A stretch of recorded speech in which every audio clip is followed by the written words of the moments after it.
Hey, how's it going? My name's John, and I'm going to be doing a quick tutorial on how to change the stock exhaust on a 2021 Kawasaki Z400. Stock exhaust just kind of sounds a little bit like a moped out here in Maui. A lot of people ride around in mopeds, and I basically sound just like that. It has that like kind of high-pitched sound, which I will include here to show you what the stock exhaust sounds like.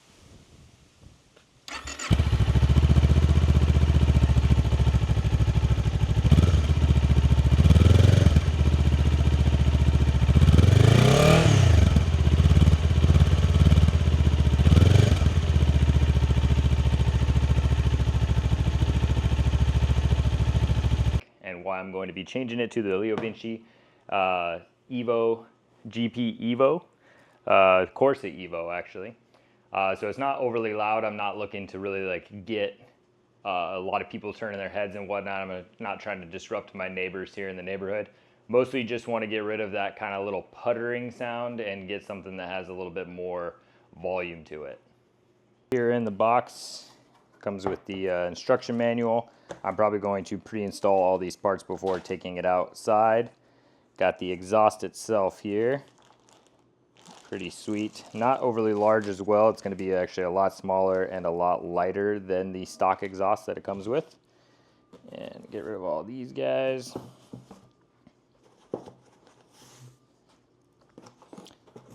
One thing I did notice, this thing came with a ton of stickers. So there's stickers here, there's stickers inside the user manual. Essentially, if you put stickers on your water bottle, you can cover a lot of water bottles.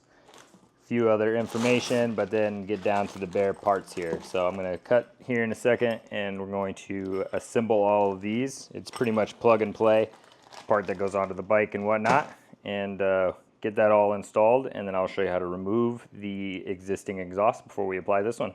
We're going to go into there with this part. It's going to be attached to the bike. This is the noise dampener that's going to go on the top, and it gets tightened down with this little hex key. And then this whole bolt assembly is what puts it onto the bike. And so far, actually, the hardest part of this whole thing was getting this rubber gasket on there. It does not come already attached. So I ended up using a little pry bar tool that I used to have for my Jeep, and basically put one end all the way on, and then had to use that pry bar to essentially pull the other side up. So far, I mean, I'm glad I didn't record that part, because this would become a 30-minute video, because that took me way longer than it should have. So I'm going to get all these assembled. I do recommend wearing gloves when you're doing this. This one's not as bad because it's the carbon fiber, but any of the silver pieces, or if you had like a chrome pipe or anything like that, any fingerprints or grease that you put on it, once it does get hot, those will permanently burned into it. So wear gloves while working, and then at the end I'm going to rub it all down with some rubbing alcohol just to get rid of any fingerprints. So let's go on to the next part. One more quick thing, the instructions definitely don't even really have any text or anything like that, but you do pull out this little rubber piece, and then once that's removed, you line up the hole on the canceller hex key nut package that's going to be putting it all together. So this comes out, and then when you're sliding this in, you definitely want that hole to match with this hole for tightening, but you don't want it to go in at an angle. It like automatically wants to do that. So I found that you kind of get it nestled in right there, and then make sure that it doesn't slide in this way. It's got to go straight in, and even then it's still kind of a little bit of a pain. Kind of got to work it in, make sure that it's nestled back there. This is my first attempt at getting it all the way in. I'm trying to check the inside, make sure that it's not rubbing up against the inside of the exhaust. But this thing, once it's in, I don't think it's going to come out again. So hopefully I like the way it sounds with the DB killer on there, because if not, this sucks. We'll have to come back to this here in just a moment. Alright, so after trying some brute force to get this in, I needed a lot of brute force to get it out. Again, I'm trying just to not scratch the inside or have this piece touch any of the inside of it. But it seems like it is a process of making sure that it is sliding perfectly straight. So it's got to just be really delicate with it. It is not a brute force type thing, because if it goes a little left or a little right, then it kind of gets wedged in there. So I'm going to try this again on camera, see if we can get it to go all the way in. Perfect. That's very satisfying. So far, this little rubber gasket and sliding that piece of metal into another piece of metal have been way more difficult than I thought it would be. Now, maybe we'll get to the next part of the video. All right, so when it comes to removing the existing exhaust, we got to remove this bolt. This side is a 10 millimeter, and then on the back is a nut that is going to be a 12 millimeter. So you just have to use tension on both sides of those. We've got the screwdriver right here is going to be removing or loosening the heat plate, as well as this hex head is going to be removing the heat plate. We don't have to take the whole heat plate off. We just need to remove it right here, loosen it there just to get access to the tension bolt, which is this guy here. If you can see that, that is what is holding the exhaust on the bike. So we'll go ahead and get all those taken apart right now.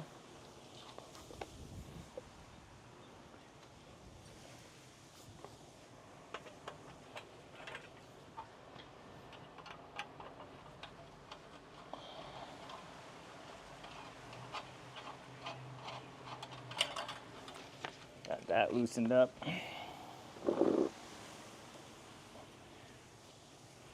The hex here. And again, we don't need to take the whole heat plate all the way off.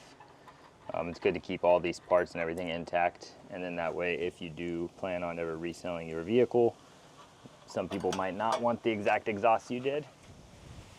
Here we're going to be using a 12 millimeter.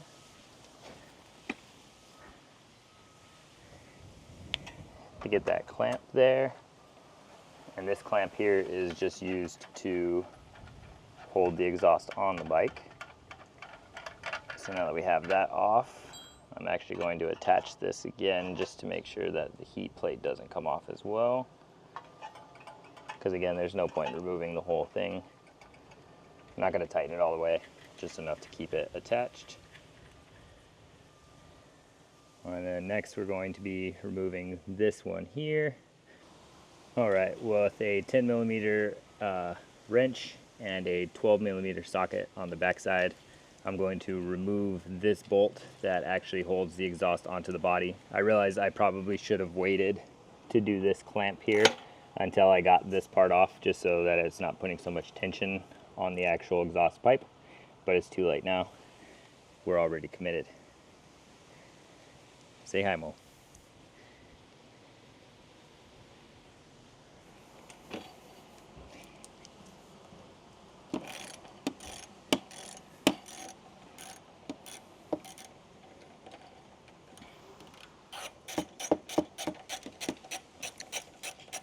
We're going to be saving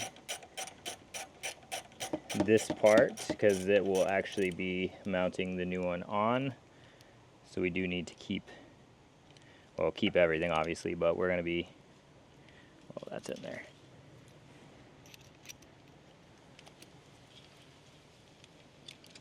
Well, that might be a problem. That seems to be stuck, but we'll figure that out in a moment. For now, we got it all removed, and we're going to give it a little shimmy, and there it is. This bad boy, I believe from what I've seen online, was 8 pounds, and just the difference in weight already in my hand compared to the new exhaust is pretty intense. I kind of want to fire it up and see what it sounds like with no exhaust on there, but probably not going to do that because I don't want everything to heat up before I start attaching the new exhaust.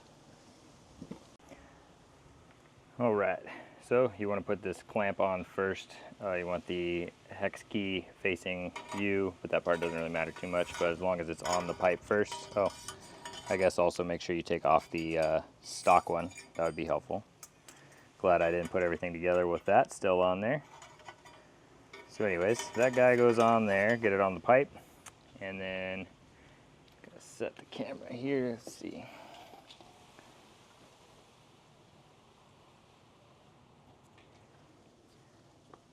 Got these two tabs here lined up they're going to be where the spring is going to be attached to.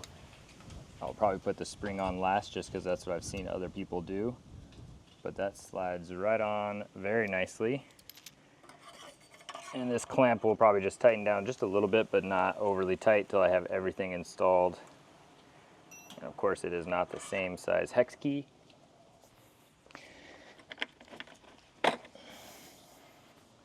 Luckily I got my little Walmart kit here. Perfect, it's just one size up. It says that it's a 3/16.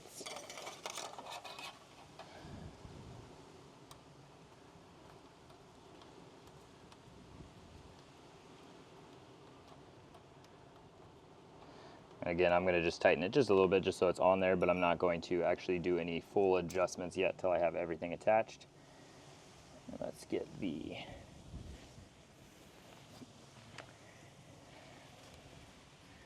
guy here is going to go around. This is the fun part is getting this guy.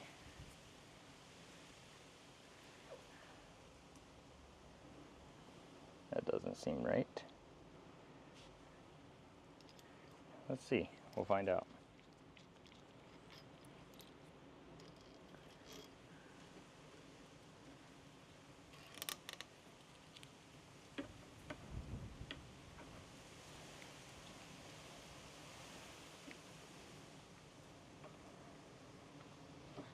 Hopefully this camera angle doesn't suck, but I'm doing this alone, so we'll see.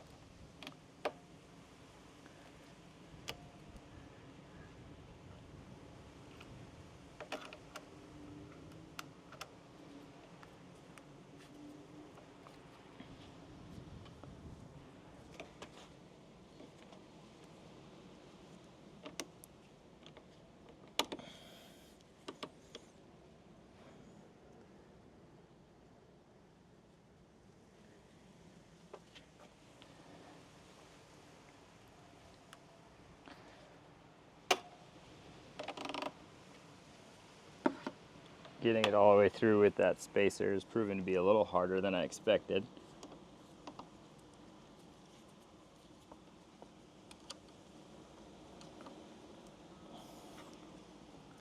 All right, let's hope that stays for a second.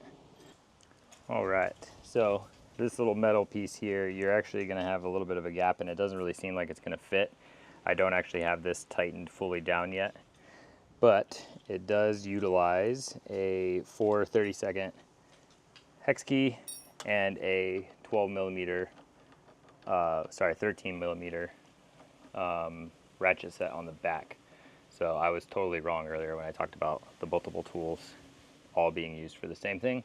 That is not accurate. Maybe in a dream world. But anyways, gonna get that tightened up.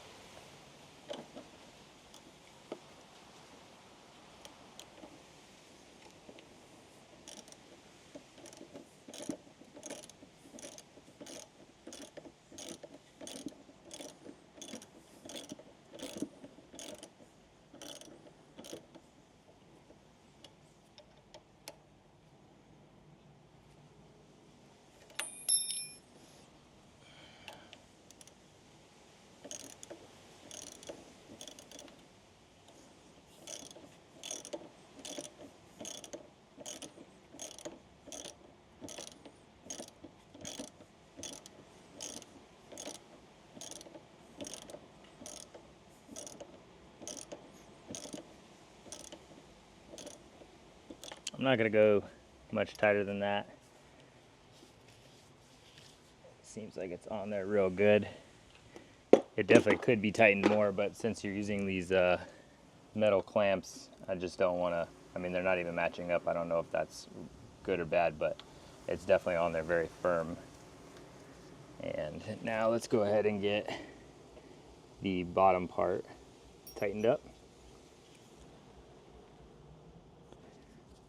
I'm gonna move this down below.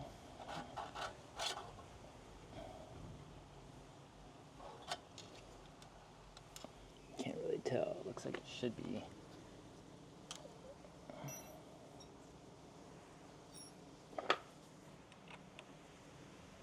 more snug on the base here. So I'm actually going to try to bring this down a little bit if I can. Might have tightened too tight already.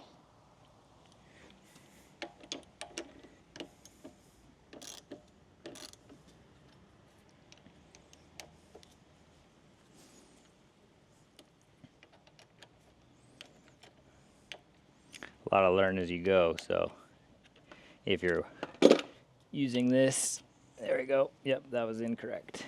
Needed to be a little bit further down, so I'm glad I caught that.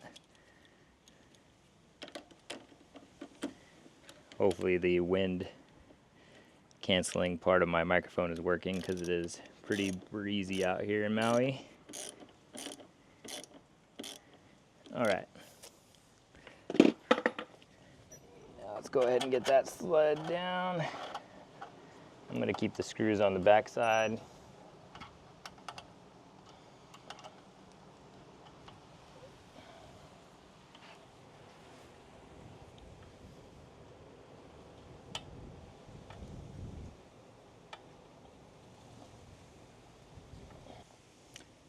Okay, now that I got everything on there good and tight, seems to be like it's not going to go anywhere, I'm going to attach the spring.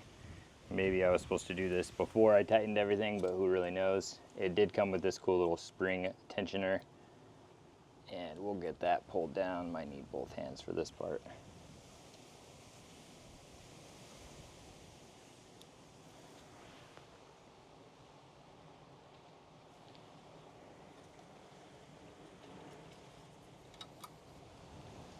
All right, I think that seems to have done the trick. I think my 2021 Kawasaki Z is ready to be turned on, and let's hear what this new bad boy sounds like. It already looks so much better than the stock. Half the size, half the weight, and the black matches the bike. So even though I was wearing gloves, I did go ahead and just wipe everything down with alcohol, and it is carbon fiber, so I don't even think it'll be that big of a deal. But this whole area, I just didn't want to have any, like, you know, burn marks or anything show up on there. So let's go ahead and get it fired up.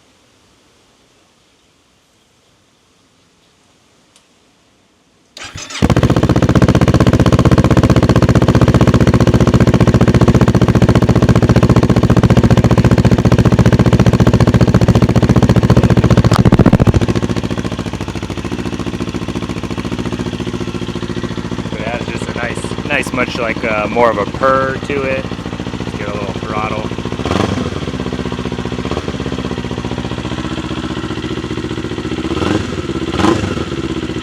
Oh yeah, so much better.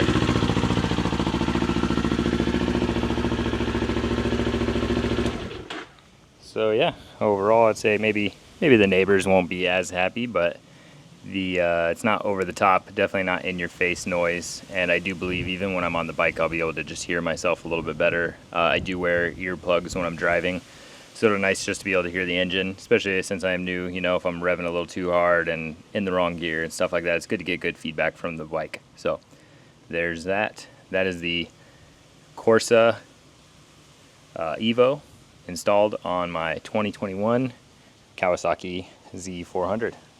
Hope you liked the video. If you did, I'll be posting another one soon about a tail tighty, because I got this thing used. I'll talk more about it, but I got this light all jerry-rigged.